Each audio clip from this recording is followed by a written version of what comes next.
Hola,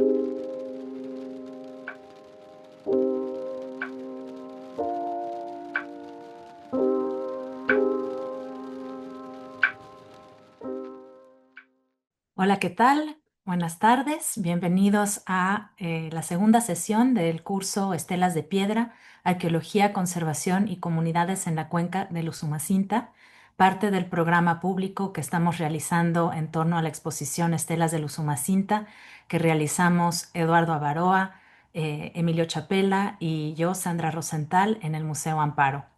Es un enorme gusto darles la bienvenida a esta sesión que estará a cargo del arqueólogo Ramón Folk González. Quiero aprovechar para presentarlo y también contarles un poco sobre su participación en la exposición. Ramón estudió arqueología en la Escuela Nacional de Antropología e Historia y actualmente está realizando su doctorado en antropología en la Universidad Estatal de Arizona, donde se está especializando en la arqueología de los periodos posclásico y protohistórico en el oriente de Chiapas. Ha sido asistente de investigación en el Instituto de Investigaciones Antropológicas de la UNAM, así como en la Dirección de Registro Público de Monumentos y Zonas Arqueológicas y en el Registro de Bodegas de Museos del Estado de Chiapas en la Dirección de Conservación del Patrimonio Cultural de Lina. Fue parte de los proyectos arqueológicos Bahía de Tepoca en Sonora, Bocana del Río Copalita en Oaxaca y Nahualac, Volcán Iztaccíhuatl en el Estado de México. Y en Chiapas ha realizado 2 temporadas de campo en Laguna Metzaboc y una en Yaxchilán. Ha impartido conferencias sobre arqueología de la Ciudad de México, la selva lacandona, el estudio de colecciones privadas y la etnoarqueología de la producción alfarera en congresos en México y en instituciones académicas en diferentes países. Y desde 2020 trabaja en las comunidades alfareras de la región de Comitán, organizando la Feria de Barro de San José y Ocnajab bajo un modelo de arqueología comunitaria. Y bueno, pues es un placer además tener a Ramón con nosotros porque ha sido un investigador asociado al proyecto de la exposición desde sus inicios, desde que estaba en pañales. Ramón trabajó con nosotros, fue a varias de las visitas que hicimos a la región del Usumacinta, fue nuestro guía y también pues un gran bibliófilo de Chiapas y de la región de la Lacandona. Nos ayudó a encontrar muchas de las historias que están en la exposición y nos ayudó también con un proyecto que nos enorgullece mucho en la exposición, que fue el trabajo con maestros alfareros que están en la zona de Comitán, a los que les comisionamos obras que están en la exposición y que esperamos que puedan ver si es que van a visitarla en el Museo Amparo y de las que seguramente nos hablará el día de hoy. Ramón, bienvenido y muchas gracias por participar en este curso. Tenemos muchas ganas de escucharte. Primero nos vas a hablar un poco sobre este tema de los barros del Usumacinta, sobre el que has estado trabajando, y después espero que nos puedas compartir algunas de las anécdotas de la historia de la arqueología de la región, que también ha sido uno de los grandes temas que te han apasionado y que nos ayudaste también a nutrir la exposición. Gracias, Ramón, bienvenido. Pues muchas gracias por la presentación tan completa. Sí, pues es con mucho gusto que participé en esto. Es un proyecto que desde que me lo platicaste la primera vez me emocionó mucho. Pues sí, es un proyecto que se me hizo muy interesante porque pues generalmente los Umacinta no se trabaja de manera integral, siempre a pedazos, ¿no? Está la parte del Bajo Usumacinta, la parte de Yaxchilán. Y pues las partes altas de los Umacinta generalmente se les trata como partes como Valle de Ocosingo, Valle de Comitán.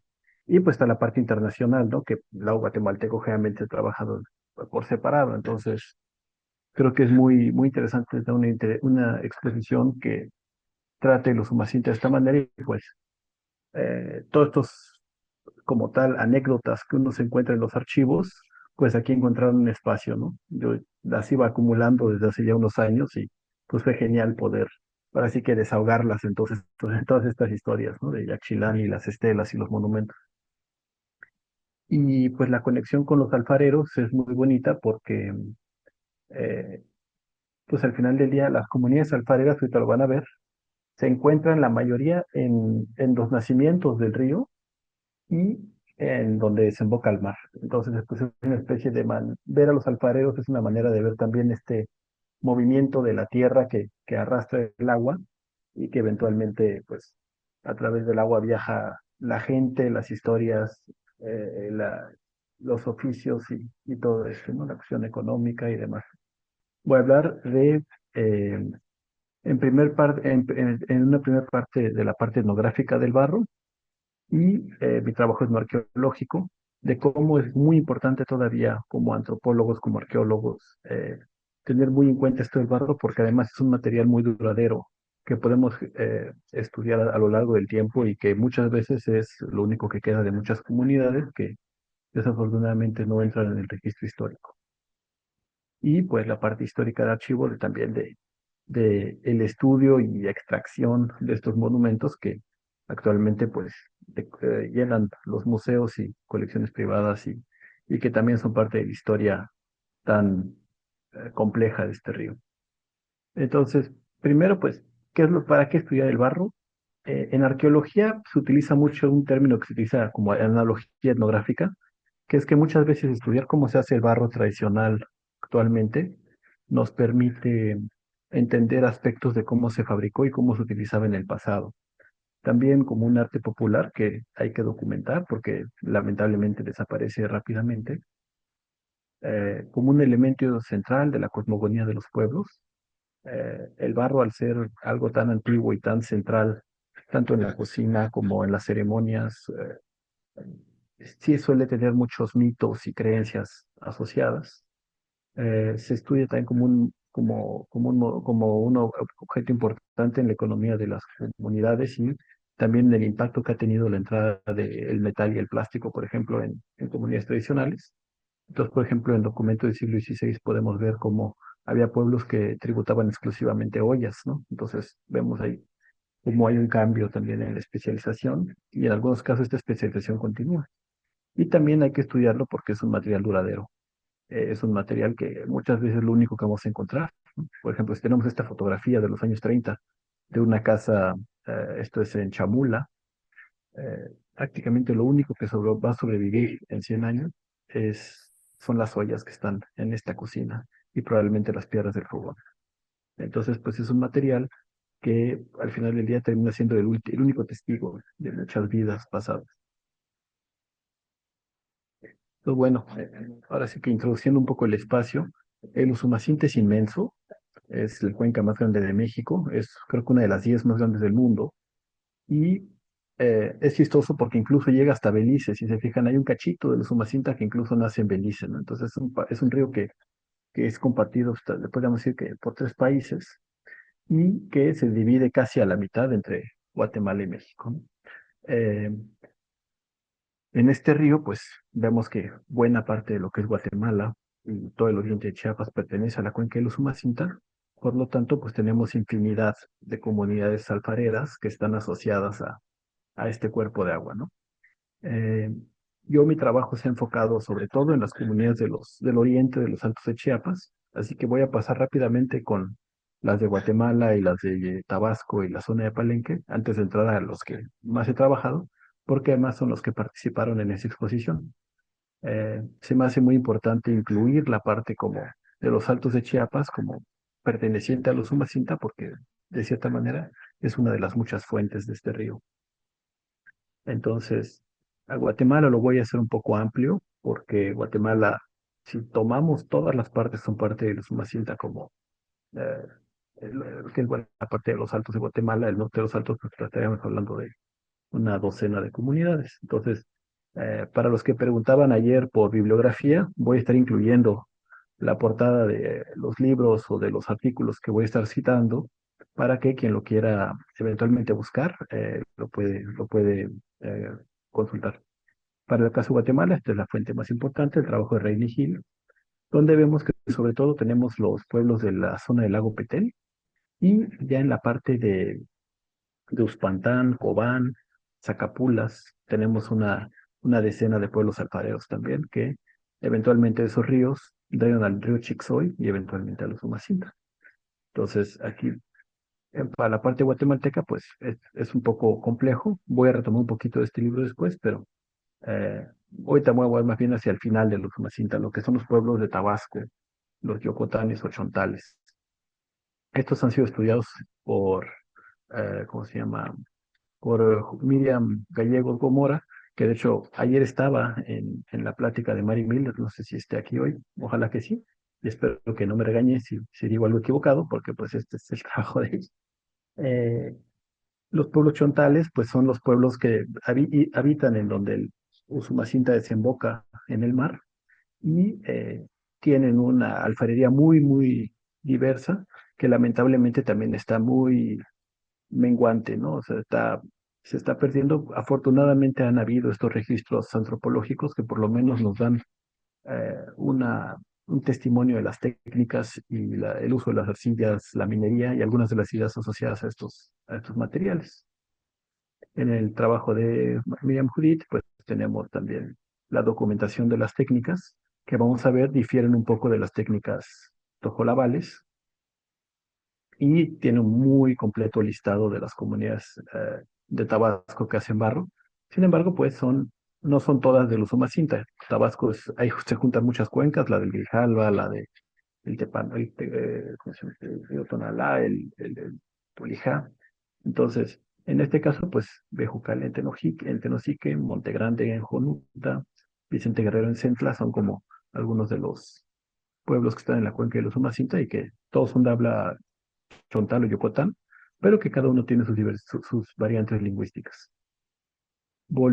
Siguiendo con esto, el trabajo como inicial con la cuestión chontal es el de Monte Grande, de Casasola y Álvarez, eh, donde ellos documentan la técnica del ahuecado en la fabricación de las vajigas, que vamos a ver más adelante. Es interesante porque es la misma que utilizan los tojolabales. También en este trabajo de Judith, eh, menciona algunas de las creencias con la extracción del barro y de cómo en este caso se extrae del fondo de las lagunas, cuando en la parte de los Altos de Chiapas, pues no tenemos estos humedales o estas zonas inundadas, entonces más bien se extrae de minas, ¿no? Entonces también podemos ver que el mismo material tiene muchas fuentes según el entorno en el que se encuentra, en este caso los pantanos de Centla, ¿no? Para el caso de los pueblos choles, tenemos muy poca información, ha habido muy poca etnografía. Hay algunas piezas en el catálogo del Museo de Antropología, que es este libro que está aquí en el centro de la diapositiva, y del Ochol lamentablemente se ha trabajado casi nada del barro, solamente hay algunas fotografías. Y también actualmente la cerámica Chol se sigue fabricando en Tumbalá, pero es mínima. Eh, de igual manera existen las comunidades migrantes a la selva lacandona, que son comunidades de los altos de Chiapas que han bajado a colonizar la selva con tierras que el gobierno les ha dado, y estos han traído sus técnicas de hacer el barro que vienen de los altos. Entonces, en este trabajo muy bueno de Elizabeth Puchcu y también de Socorro Jiménez, han estudiado estos dos ejidos que tienen 50, 60 años, pero que fabrican barro con las arcillas de Usumacinta, pero las formas y las decoraciones son las mismas que las de los pueblos de los Altos, de Tenango sobre todo, de que es la zona donde vienen estas personas. Entonces, es muy interesante ver cómo también el barro se replica a donde las comunidades se mueven, porque forma parte de la identidad de estas personas. Entonces, pues de cierta manera, el decorado y la forma, pues inconsciente o conscientemente, forma parte fundamental de estos pueblos, y así es como de alguna manera guardan sus raíces, pese a que está en un entorno donde el combustible, la arcilla eh, y los materiales son distintos. El grupo pues más famoso obviamente de esta zona son los lacandones. Eh, ellos pues ahora son los más estudiados de México probablemente, y se les conoce mucho por sus incensarios de barro, que pues son muy, digamos, prehispánicos, ¿no? Y- pero también tuvieron mucha alfarería utilitaria y tradicional, pero que generalmente pasó bajo el radar de los investigadores. Entonces es muy raro encontrar fotografías o dibujos de cerámica lacandona. En cambio, los incensarios son interesantes porque varían muchísimo por grupo familiar. Entonces, los lacandones, por cuestiones regionales, uno puede saber más o menos de dónde vienen, nomás por los incensarios. Y estos se han encontrado en cuevas y en ruinas y en ofrendas. Y entonces, sabiendo un poco qué formas hay de qué región, puedes tú saber qué grupos de lacandones frecuentaban qué ruinas. En el caso de Yaxchilán es muy interesante porque en las fotografías de Theo Vermaelen de 1891 podemos ver que en los altares estaban depositados muchísimos tipos de braseros lacandones. Entonces, sabemos que venían muchos de Guatemala, de la parte de Chiapas, de la parte del río Santo Domingo, y ahí depositaban sus braseros y en las fotografías podemos dar cuenta de que comunidades de varias regiones iban a Yaxchilán como un único centro de peregrinaje. También algo que pues hay que tener en cuenta con los lacandones es que, aunque casi todo el material que tenemos es de los grupos que están del lado mexicano, en las comunidades de Najame, Tlaboc y Acanjá, históricamente había más en el lado de Guatemala, que pues lamentablemente pues se fueron asimilando, aculturando, muriendo por epidemias. Entonces, pues arqueológicamente se suelen encontrar más braceros lacandones, digamos, guatemaltecos que los de México. Y estos forman parte de una tradición peninsular, porque los lacandones son producto de muchas migraciones de mayas rebeldes del centro de la península. Entonces, cuando vemos arqueología histórica, vemos que hay braceros tipo lacandón en lugares como Cozumel, Belice, Chetumal y bueno, Piedras Negras, San Quintín. Realmente la expansión histórica de esta tradición de braceros tipo lacandón es súper amplia, ¿no? Realmente desapareció hace relativamente poco. Eh, los únicos que intentaron hacer una tipología de los braceros lacandones fueron los Sustel, Jacques y Georgette, que son dos etnólogos franceses que estudiaron los lacandones en los años 30. Ellos identificaron 5 tipos utilizando los materiales del museo, bueno, que ellos recolectaron y los del Museo del Hombre en París, incluyendo como lo que ven en la imagen del centro, materiales que recolectó Desiré Charnay de Jacques Chilán, justamente. Él, aunque no se llevó monumentos, sí se llevó bastantes de estos braceritos como objetos etnográficos hacia el Museo del Hombre. De algunas fotografías del archivo de Nabolón, por ejemplo, podemos ver de los pocos ejemplos que tenemos de la cerámica utilitaria lacandona. Y al ver esto, pues podemos ver que tenían pues el mismo universo de formas que hay en casi todos los pueblos, ¿no? Además de braseros, hay tinajas, cazuelas, cántaros, tenían también coladeras, platos, zapastes, comales. Pero pues los lacandones rápidamente dejaron de hacer barro cuando empezó a haber mucho trueque y que había vajillas de peltre y de, y de hojalata que podían utilizar.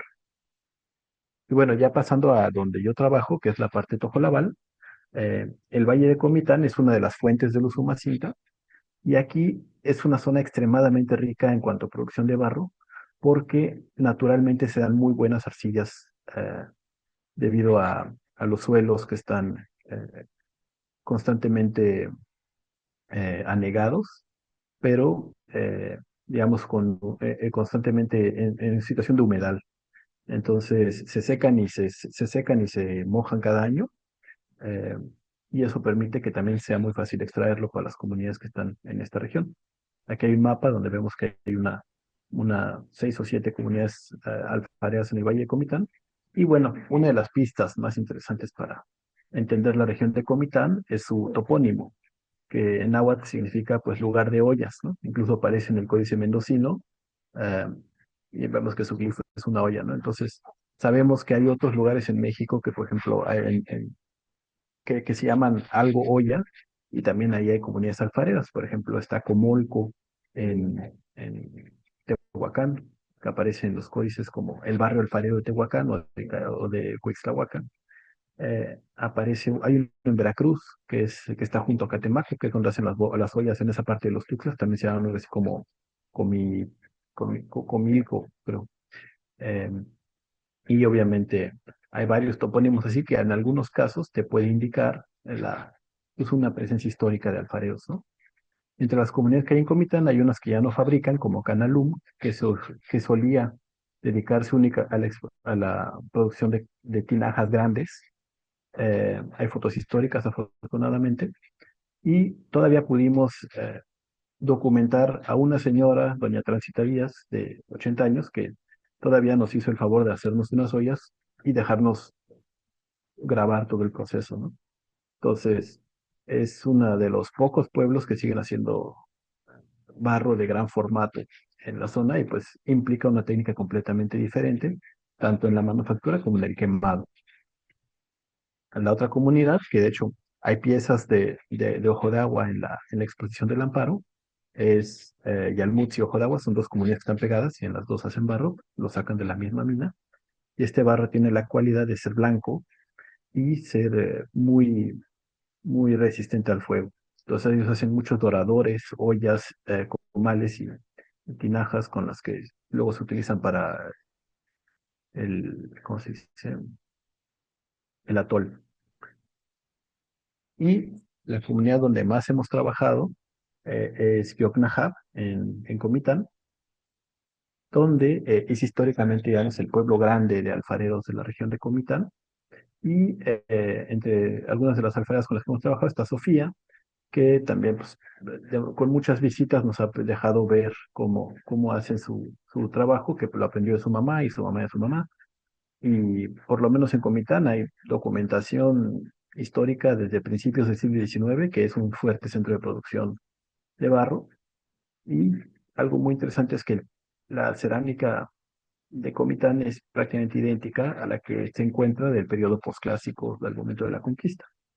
Entonces, la técnica que es característica de aquí y que es un poco mi acercamiento al barro es desde el aspecto tecnológico, que ellos utilizan una cosa que se llama ahuecado, donde hacen un cono de barro, lo van vaciando y eventualmente forman toda la vasija. Eh, esta técnica, estas son sus herramientas, eh, es muy interesante porque eh, puedes formar vasijas sin tener que hacer, ¿cómo se dice? Churritos o sin hacer dos piezas de un molde, sino que aquí todo se hace desde de la base hasta la cima en un solo pedazo, lo cual técnicamente es modelado y esto nos hace que las vasijas no tengan puntos de unión. Entonces, entre las comunidades tojolabales, algo que valoran mucho es que este barro no se fisura tan fácil en el fuego, porque de cierta manera tiene pocas zonas donde pueda fallar al momento de expandirse y contraerse. Entonces, aquí podemos ver cómo se le da vueltas sobre una superficie con arena hasta que se llega a la altura deseada y eventualmente se pega nomás el cuello de la olla, como con un churrito de barro. Entonces es un proceso súper interesante de ver, súper rápido, y pues la habilidad que tienen estas señoras hace que hay gente que piensa que se hacen contorno, porque quedan tan redonditas, pero simplemente es porque ellas le dan vuelta muy rápido sobre la mesa de madera. Y esta técnica existe, por ejemplo, en el Zapote, que es en el oriente de Guatemala, y como vimos en Montegrande, Tabasco. Una de las características que nos deja este tipo de técnicas es que al ser realizadas sobre una superficie de arena, aunque la superficie es irregular, el fondo del olla queda muy plano y arqueológicamente eso es observable y es bastante raro. Entonces, si uno pone una vasija prehispánica sobre una superficie plana, generalmente se tambalea. Con este barro casi no pasa eso. Entonces, eso nos permite intentar buscarlo arqueológicamente. Y pues, cuando empecé esta investigación, eso fue lo primero que empecé encontrando en colecciones de la bodega de Nabolón y del Museo Regional de Comitán y otras. Hay vasijas locales que desde el periodo clásico tardío y durante el posclásico ya tienen estas superficies extremadamente planas y sobre todo que esta técnica permite hacer superficies muy planas y muy grandes. Generalmente las bases son pequeñas. Entonces, como vemos este comal, por ejemplo, está aquí, está de cabeza, se ve muy plano y eso no es muy común en los comales. Los comales generalmente son irregulares y medio redondeados.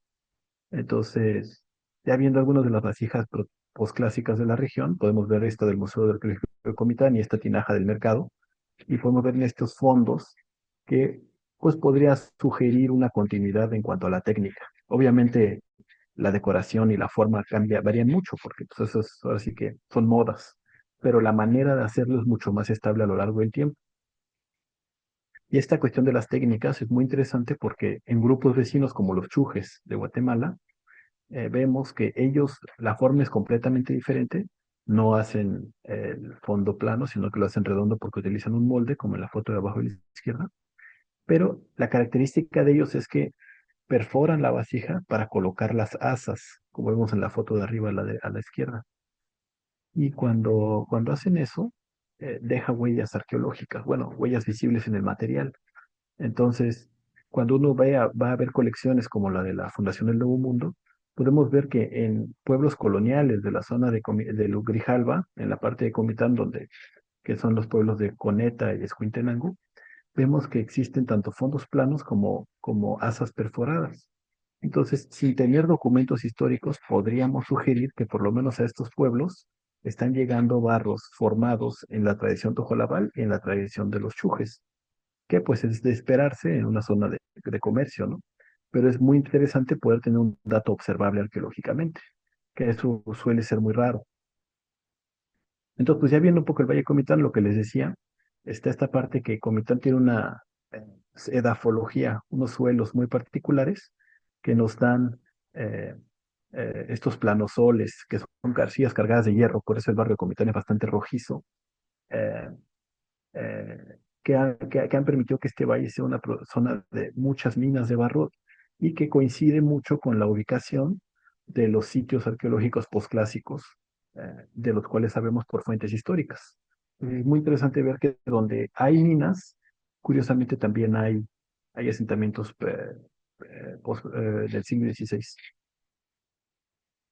Y bueno, la etnoarqueología del barro es algo que lamentablemente se trabaja poco y en el estado de Chiapas pues falta muchísimo por hacer, ¿no? Este es un pequeño mapa que hicimos para la Feria del Barro que organizamos y podemos ver que pues hay decenas de comunidades y pues cada una con sus características tecnológicas que haría falta, haría falta documentar para poder comparar y eventualmente comparar entre comunidades y entre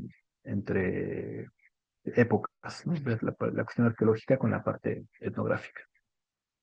Bueno, ahora ya hablando de lo arqueológico, eh, ahora sí es como mi otra, eh, mi otro tema de estudio, ¿no? Que es el trabajo de archivos.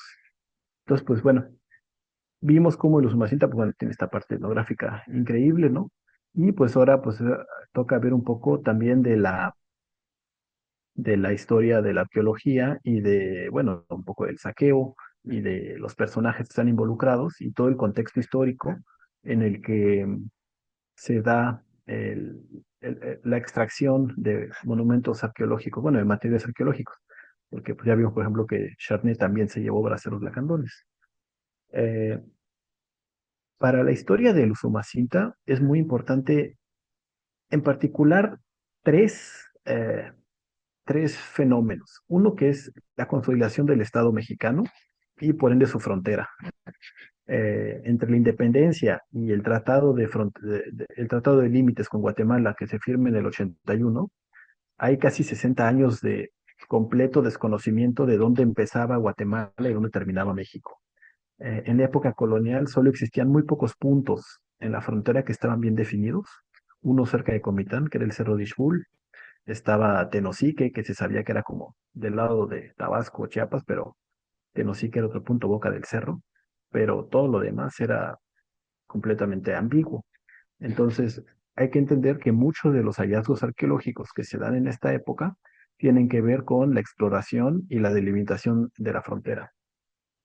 También esta ambigüedad dio pie a que se facilitara mucho el robo, porque la ley no se podía hacer cumplir, porque los guatemaltecos no la aplicaban de su lado, los mexicanos tampoco, y pues dio también mucho espacio a bandolerismo y a saqueos, ¿no?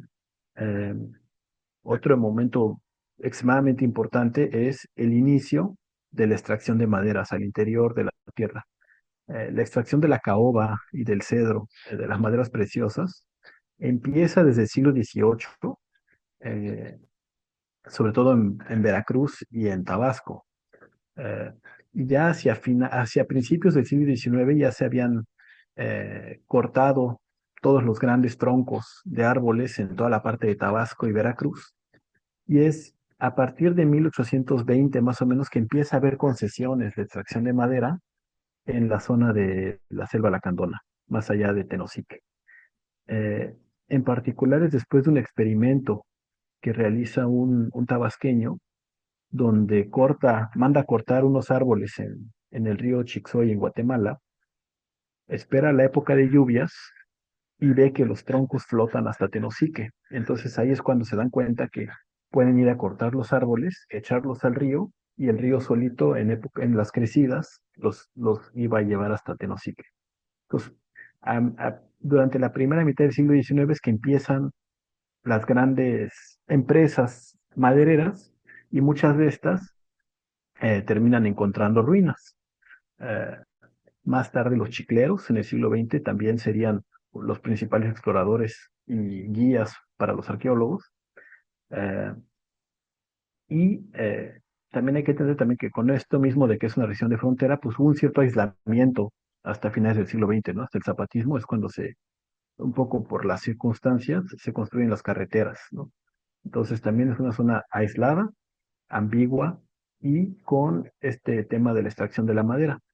Y por último, pues con la exploración de Palenque, Tikal y Copán, es que también empieza a haber este fenómeno de la búsqueda de ciudades perdidas, que los mismos exploradores escuchaban hablar de ruinas por los madereros, por los lancheros, que empieza a haber este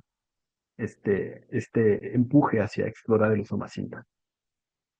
De hecho, Maudslay, al que se le atribuye, digamos, el descubrimiento de Yaxchilán junto con Charney, él va a Yaxchilán porque cuando está en Guatemala, él iba a ir a Copán. eh, Edwin Rockstrott, que era un ingeniero eh, de origen estadounidense, que era uno de los encargados de medir la frontera del lado de Guatemala, porque la comisión de límites era binacional, entonces había ingenieros mexicanos y guatemaltecos. Rockstrott, él encontró Yaxchilán y lo llama Menché, lo publica en un diario de Guatemala y luego también cuando Maudslay está en Guatemala le dice, oye, tienes que ir a ver este sitio, ¿no? Entonces Maudslay hace un desvío en su viaje y, y encuentra Yaxchilán, bueno, y da a conocer Yaxchilán al mundo, ¿no? Entonces, digamos de manera indirecta, este tema del trazado de la frontera es lo que lleva a Maudslay a, a, a Yaxchilán. Entonces, pues vamos, yo lo que quiero hablar un poco es de lo que llamaríamos los varios descubrimientos de Yaxchilán, porque digamos que la historia famosa y conocida y los que lo dieron a conocer realmente a todo el mundo, o sea, la publicación que todo el mundo leyó fue la de Mosley y la de Charney, ¿no? Primero Charney y luego Mosley.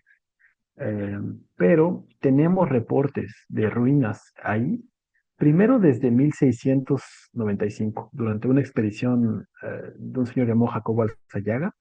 Él reporta que en el Usumacinta encontró ruinas. El problema es que no sabemos exactamente a cuáles se refiere.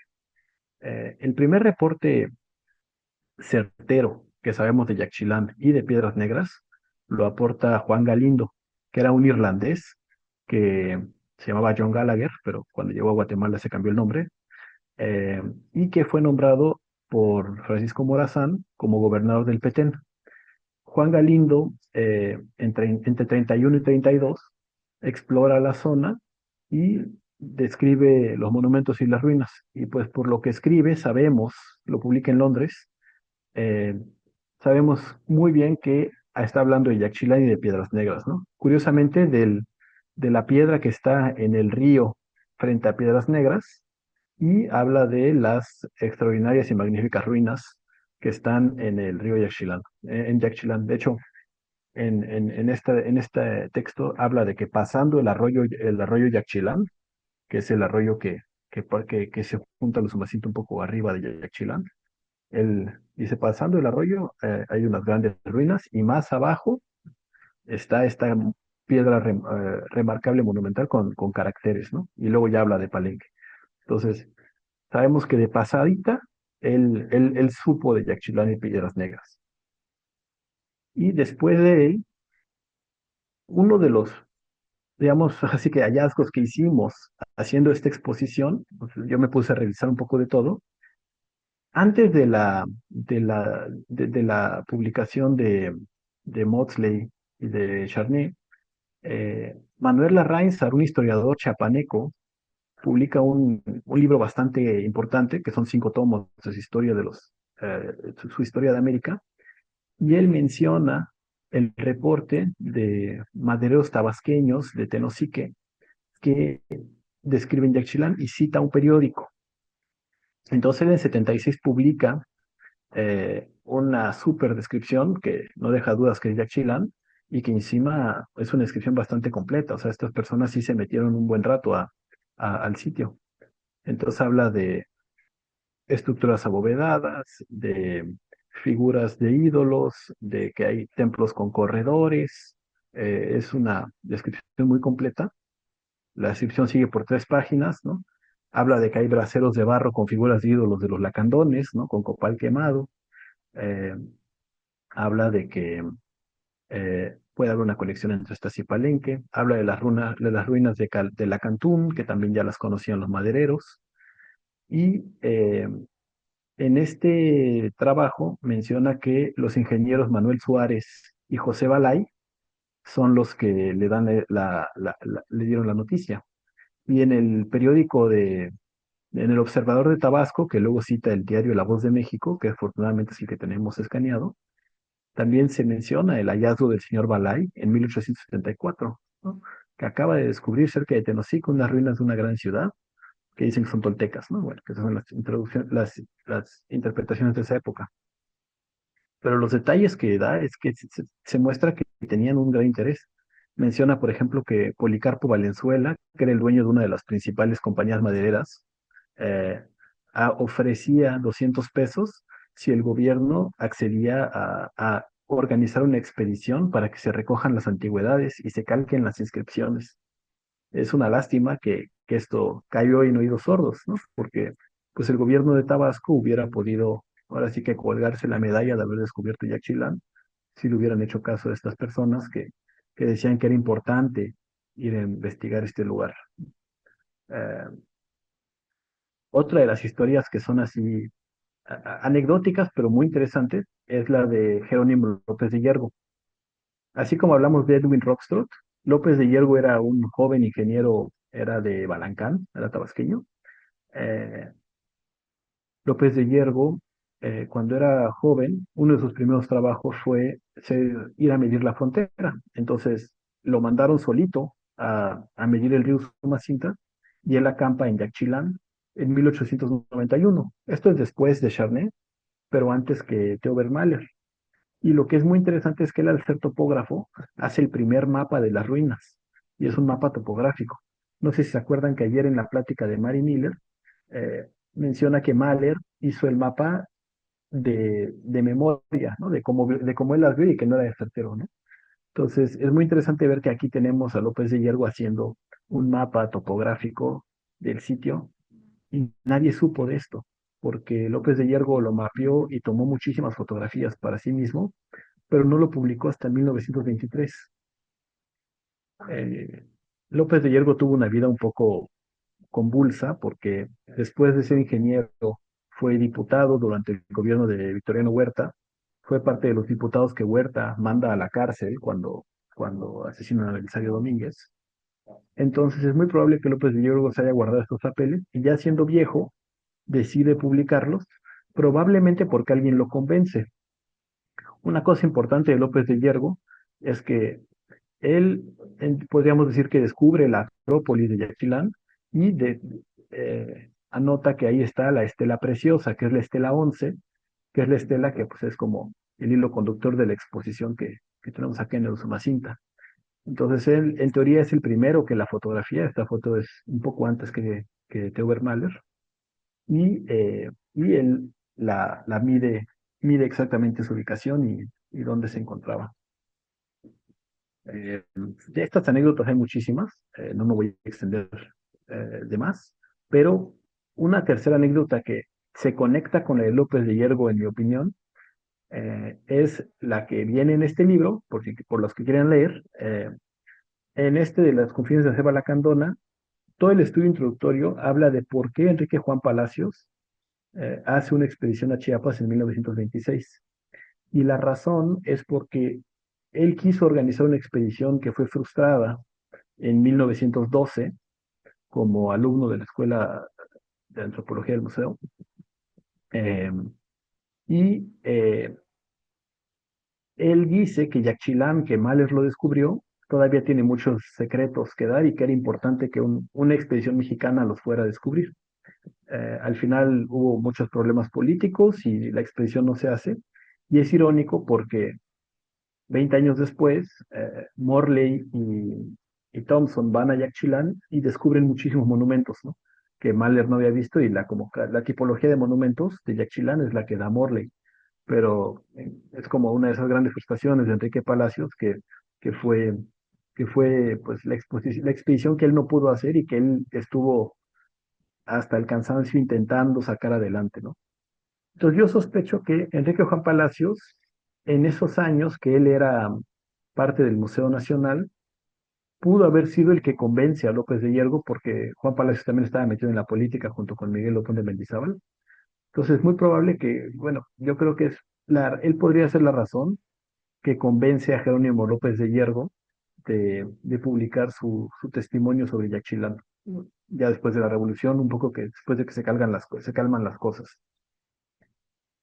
Otro, otro dato curioso de López de Hierro es que luego su hija, se llama Rita López de Hierro, ella sería la primera mujer en estudiar geografía en México y sería, creo que la primera directora de un instituto en la UNAM, que ella fue directora del Instituto de Geografía de la UNAM. Entonces, pues ahora sí que podemos decir que los López de Hierro tienen historia. Y la otra historia en la que pues me he clavado bastante y que también pudo ser incluida un poco en la exposición del Amparo, es la de la lápida de Chiapas. Esta es una estela que es de las primeritas estelas que salen de Usumacinta eh, y es extraída por un chapaneco, eh, el ingeniero Secundino Orantes, y que tras muchas peripecias termina en Estados Unidos, ¿no?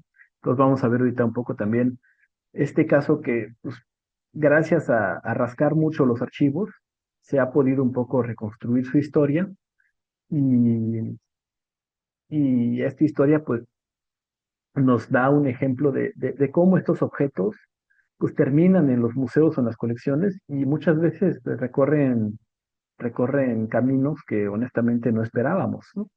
Entonces, esta lápida, bueno, así le llaman la lápida de Chiapas, es un fragmento de una estela, es la parte superior de una estela de cuerpo completo, en teoría debería estar el resto del cuerpo del personaje. Fue reportada por primera vez por Hermann Berendt, un, un explorador, antropólogo de origen alemán, pero que está en Estados Unidos, que él se muere repentinamente y es su alumno Daniel Brinton el que publica sus notas. Y cuando publica las notas de Berendt, publica esta estela que Berendt dice que la vio en Chiapa de Corzo, en la casa del ingeniero Secundino Orantes. Secundino Orantes le dijo que era una estela que salió de Toniná. Entonces, por muchos años esta estela se consideró como una piedra de las ruinas de Toniná, cerca de Ocosingo, porque eso fue lo que Berendt, bueno, lo que Brinton escribió del diario de Berendt, que le dijo Secundino Orantes, que fue el que la trajo. Esto así quedaría por casi 50 años, hasta que en 1923, eh, Sylvanus Morley y Franz Blom, Blom siendo realmente, eran sus primeros trabajos arqueológicos, eh, fueron a la casa de Emilio Rabasa en la Ciudad de México y ahí estaba la piedra. Entonces, eh, ellos reportan que pues esta piedra ellos ya sabían que Brinton ya la había publicado antes. Entonces, pues en algún momento entre 1870 y 1923 la pieza llega a la Ciudad de México en la casa de Emilio Rabasa, que es un exgobernador del estado de Chiapas, que luego fue un escritor muy prolífico, y que él fue expulsado de Chiapas por problemas con los chiapanecos que no querían, por un tema de que movió la capital del estado. Entonces, sabemos que Rabasa se mueve a la Ciudad de México en 1894, entonces es muy probable que en ese año se haya traído la piedra de Chiapa de Corzo hasta su casa. Pero pues aquí lo interesante es ver que la piedra pues sigue estando en el radar, ¿no? Morley la incluye en su libro monumental que se llama Las inscripciones de Petén, eh, y no incluye otro dato. Hay que tomar en cuenta que en este dato, aquí él ya menciona a Secundino Orantes otra vez, y hay que tener en cuenta que todavía en esta época todo el mundo sigue diciendo que esta piedra es de Tonina. Eh, Morley dice que no se sabe de dónde es, pero pues basado en lo que dice Brinton, eh, dicen que la piedra es de Tonina. Luego Blom la menciona también en su libro de Tribus y Templos, y ya en 1954 Blom publica este artículo muy bonito que se llama La lápida de Chiapas, en la revista Ateneo de Chiapas, donde él dice que, aunque se afirma que es de Tonina, eh, esto no es exacto porque la piedra de Tonina es una arenisca y esta piedra es de piedra caliza. Entonces, Blom en este artículo sugiere que probablemente proviene por el estilo artístico y por el tipo de piedra de la zona de la Caja y del río Sumacinta. Entonces, sugiere que habría que estudiar la vida de Secundino Orantes. Entonces, pues es lo que yo me puse a hacer. Y volvemos un poco a esta historia de mapear el Usumacinta, ¿no? Eh, Este es un mapa de 1825 de Chiapas, donde vemos que Chiapas no tiene forma, ¿no? O sea, nadie sabía qué había, no se sabía ni por dónde pasaban los ríos, ni dónde estaban los pueblos, ni nada. Eh, el primer mapa de Chiapas se publica en 1856, es este, ya tiene un poco más de forma, y el ingeniero es Secundino Orantes. Entonces, pues, sabemos que Secundino Orantes era alguien importante porque hizo el primer mapa del estado, y podemos ver en mapas de antes que el Usumacinta sale literal como la dirección dada del curso del Usumacinta es muy dudosa, ¿no? O sea, sabemos que nadie sabía exactamente qué pasaba por ahí. Las únicas partes que estaban bien mapeadas eran a partir de Tenosique y de Palenque, ¿no? ¿Qué es lo que pasa en este mapa? Entonces, pues ya metiéndonos en la vida de Secundino Orantes, yo me encontré que es un personaje fantástico. O sea, fue junto con Fray Matías de Córdoba, que fue el artífice de la independencia de Chiapas, fue el, digamos, subdirector de la Sociedad Económica de Amigos del País, que fue la primera, digamos, sociedad intelectual de Chiapas. Ellos trajeron la primera imprenta a Chiapas desde Guatemala, y Secundino Orantes fue el editor de la imprenta de Chiapas por como los primeros 30 años de historia del Estado. Y como era ingeniero, fue el agrimensor del Estado hasta su muerte. O sea, por casi 50 años, él hizo todos los mapas de tierras de Chiapas. Entonces, cuando vemos que la historia del siglo XIX de Chiapas está íntimamente relacionada con el mapeo del Estado y con el mapeo de los ejidos de los pueblos y de los primeros ranchos, porque el siglo XIX fue una época donde explota la propiedad privada en Chiapas, los deslindes. Él se vuelve un personaje importante porque es la persona que literal hacía los terrenos. Y esto pues nos hace que saber que en 1852 él midió el ejido de Ocosingo, en 72 el de Palenque, pero pues sabemos que la piedra en 70 ya estaba en su casa, entonces no ha de haber sido aquí. Pero también sabemos que antes, en este mapa, a este Secundino Orantes, en un retrato de su casa, de su familia, más ya después de que se muere, es uno de los eh, predios, o como medía, ¿no? Estas son haciendas, ahí vemos su firma, ahí está él como imprenta de la sociedad, ¿no? Como director de la imprenta del Estado. Y podemos ver que en su primer mapa, la parte que mide con cuidado es la parte que está al norte de Palenque. Entonces sí sabemos que estuvo midiendo este fragmento del río Sumacinta y de Palenque, de donde podría venir esta estela, antes de 1856. Entonces es muy probable que en alguno de estas agrimensuras él haya sido el que descubre esta pieza, y como es una pieza bastante pequeña, se la pudo llevar quizás con un afán pues, de proteger una reliquia, ¿no? Una antigüedad. Entonces, pues la historia de la piedra eh, estaba en la casa de Emilio Rabasa, que estaba en la colonia Condesa, en las calles de Durango y Salamanca. Actualmente hay un Liverpool ahí, me parece, una plaza comercial. Eh, Sabemos que pues por antes se la debió haber dado Emilio Rabasa en algún momento entre 1870 y 1894, que es cuando él se muda a la Ciudad de México y ya no regresa a Chiapas. Eh, y es en esta casa que tenemos la primera fotografía de la estela, que actualmente está en el archivo de la institución Carnegie, en el Museo Peabody. El resto de la historia nos la da César Lizardi en un artículo de periódico donde en 1951 él denuncia que la pieza está en Estados Unidos. Entonces él nos cuenta la historia de que en 1930, cuando muere Emilio Rabasa, eh, los hijos no quieren la piedra y la echan a la calle. Entonces, por algún tiempo la pieza estuvo en la banqueta. eh, y es ahí que termina llegando en 38 a manos del ¿cómo se llama? Coleccionista y vendedor de arte prehispánico Guillermo Echaniz, quien a su vez, a través de Earl Stendhal, que era su principal cliente en Estados Unidos, a través de Earl Stendhal, la pieza termina en 1941 en la colección de la familia Arensberg, de Walter Arensberg y su esposa, en Hollywood, en California. Entonces sabemos que la pieza pues fue echada a la calle tal cual y que tras rebotar entre un par de personajes, termina en Los Ángeles, ¿no? En 1941. Es muy raro tener una historia tan completa de un objeto. Entonces es muy interesante pues poderla estudiar de esta manera. Aquí hay una foto de la familia, de la casa de la familia Aresberg. Tenían una colección inmensa de arte prehispánico, de esculturas muy grandes.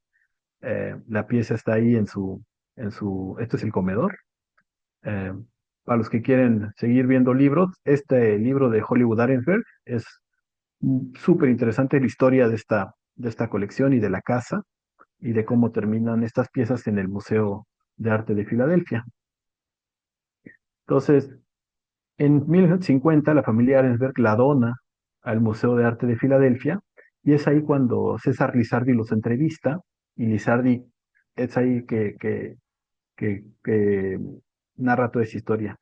Y creo que hace unos 5 o 6 años, la colección del museo, una parte, fue entregada en comodato al Museo de la Universidad de Pensilvania, en Estados Unidos.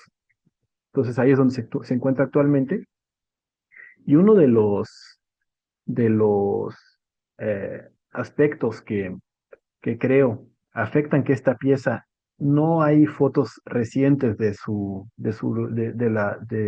lado con el personaje, es que en la foto de archivo que hay en el Museo de Filadelfia, podemos ver que está muy dañada.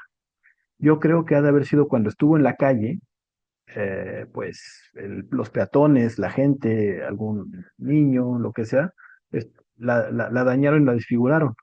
Y es por eso que aparecería tanto en la colección de los Arenberg de espaldas, como actualmente en el Museo de Pensilvania también de espaldas. Entonces, pues es como documentar toda esta historia de una pieza que pues ha pasado por muchas manos y que actualmente pues tiene un destino que quizás sea su destino final o quizás todavía se siga moviendo por el mundo, ¿no? Entonces, pues creo que son historias que nos hacen reflexionar un poco sobre cómo se mueven estos objetos, el patrimonio, los personajes que están involucrados en todo esto y que, pues así es como terminan nuestros museos, ¿no? El otro ejemplo voy a hablar de un poco un caso diferente, un caso de olvido, pues de cierta manera académico e institucional, que es el fragmento de estela del Templo 17 de Yaxchilán. Entonces, esta pieza tiene una historia también interesante. Eh, es localizada por Franz Blom en 1955 y actualmente hay una réplica de la pieza, un molde de yeso en el Museo Navolón, en la pared, que está ahí sin ningún tipo de explicación. Pero sabemos, bueno, por las notas de los diarios de Blom, esta pieza siempre le fue muy cercana a él porque es la pieza, digamos que es el monumento de Yaxchilán que él encontró, ¿no?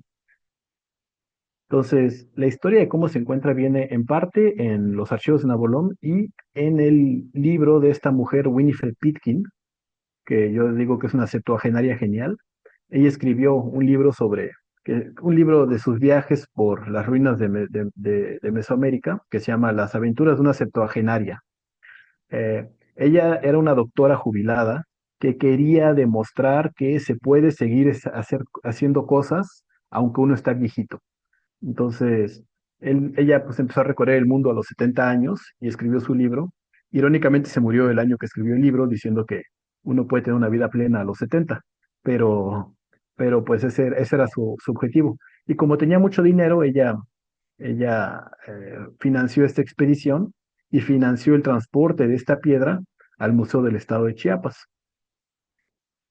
Entonces, toda esta historia la tenemos en el libro de Pitkin y en el diario de Franz Blom, que está en Nabolón. En su diario podemos ver que visitaron el Templo 17, encontraron un dintel interesantísimo, eh, y habla de que Miguel de la Cruz, que era el custodio, encontró el pedazo con la escultura.